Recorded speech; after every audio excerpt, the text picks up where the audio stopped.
Oke, mari kita langsung bedah aja topik ini. Pernah nggak sih kalian ngerasa capek banget karena hidup tuh rasanya kayak kaset rusak, muter terus di masalah yang itu-itu aja?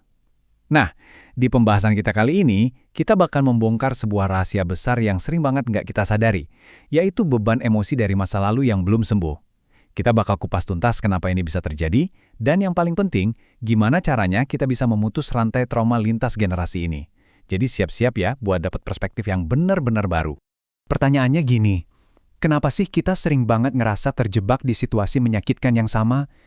Kayak, kok bisa ya kita selalu narik pasangan yang toksik, atau berkali-kali dikhianati rekan bisnis? Kadang kita mikir, emang nasibnya udah begini kali ya. Tunggu dulu. Ternyata ada sesuatu yang jauh lebih dalam yang lagi main di alam bawah sadar kita loh. Bagian 1. Pola berulang dalam hidup. Dan ini dengan sangat brilian menggambarkan apa yang sebenarnya terjadi. Pola-pola berulang tadi itu bukan kutukan ya, itu sebenarnya petunjuk, alarm dari dalam diri kita yang minta diperhatiin. Coba deh bayangin, dua kakak beradik.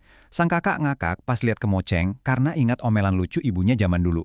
Tapi si adik, dia malah ketakutan luar biasa lihat kemoceng yang sama. Peristiwanya persis sama. Tapi, seperti kata pakar trauma Dr. Gabor Mate, trauma itu bukan tentang kejadian di luarnya, melainkan gimana tubuh dan pikiran kita ngerespon kejadian itu di dalam. Persepsi kita lah yang bikin luka itu ada. Bagian 2. Apa itu mother wound? Oke, sebelum kita masuk lebih jauh, kita sepakat dulu ya buat lihat ini pakai kacamata rasa ingin tahu, bukan buat ngejudge. Ini sama sekali bukan buat nyalahin ibu kita, yang mungkin waktu itu juga lagi bawa beban traumanya sendiri. Mother wound atau luka ibu. Itu adalah luka emosional yang murni terjadi di dalam diri kita. Ini kebentuk pas kita masih kecil, yang pastinya belum matang secara emosi. Nggak bisa mencerna kenapa kebutuhan emosional kita nggak terpenuhi. Anak kecil kan nggak ngerti ya. Mereka cuma mikir, aku nggak dipeluk. Apa karena aku nggak berharga ya? Nah, perasaan nggak berharga inilah yang akhirnya membekas jadi luka. Terus, apa akibatnya ke hidup kita pas sudah gede? Karena dari kecil udah ngerasa nggak cukup berharga, kita tumbuh jadi orang dewasa yang rentan banget. Manifestasinya bisa macam-macam. Ada yang jadi people pleaser garis keras cuma demi dapat validasi. Ada yang sampai kehilangan jati diri pas pacaran, atau malah ngerasa jadi korban terus, alias punya victim mentality. Di tempat kerja pun sama. Kerasa harus terus-terusan ngebuktiin diri, tapi ujung-ujungnya tetap aja ngerasa kurang. Tanpa sadar, kita tuh benar-benar lagi mereka ulang rasa sakit masa kecil kita di masa sekarang. Bagian 3. Merespons luka masa kecil. Nah, gimana sih reaksi kita pas luka lama yang umurnya mungkin udah 30 tahun, ini tiba-tiba kepancing?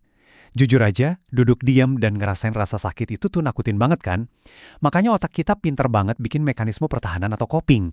Ada yang lari pakai logika bilang, gue ajar aja dulu orang tuaku keras, namanya juga zaman susah, cuma buat bypass rasa sakit itu.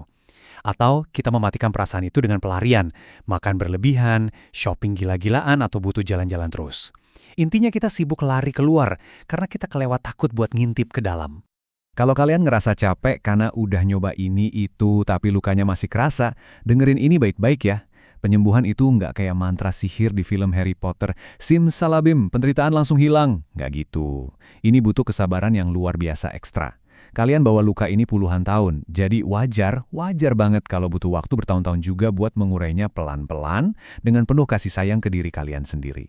Bagian 4. Kesadaran dan mengurai emosi. Menyadari pola-pola tadi itu udah satu langkah awal yang keren banget. Langkah krusial selanjutnya adalah memprosesnya. Dan proses ini benar-benar kayak ngupas bawang merah, lapis demi lapis. Pertama, kita harus berani ngerasain marah dulu. Marah karena kita nggak dapat cinta yang kita butuhin waktu kecil. Habis marahnya reda, di bawahnya tuh ada kesedihan yang mendalam banget. Terus kekecewaan. Nah, cuma kalau kita berani ngelewatin emosi-emosi mentah itu, kita baru bisa sampai di lapisan paling dalam, yaitu keadaan refleksi yang benar-benar tenang dan jernih. Jadi, poin krusialnya di sini adalah soal memaafkan. Lingkungan kita kan sering banget ya maksa kita buat, udahlah, maafin aja love and light gitu. Padahal di dalam hati kita masih kerasa marah banget. Memaksa maaf secara instan itu justru bahaya karena kita jadi mengabaikan emosi kita sendiri. Memaafkan yang sejati itu nggak bisa dipaksa. Ia adalah sebuah bonus, hasil akhir yang indah banget. Pemahaman yang muncul secara alami pas kita udah ngurai semua emosi tadi, dan akhirnya sadar bahwa, orang tua kita tuh dulu juga korban dari trauma mereka sendiri.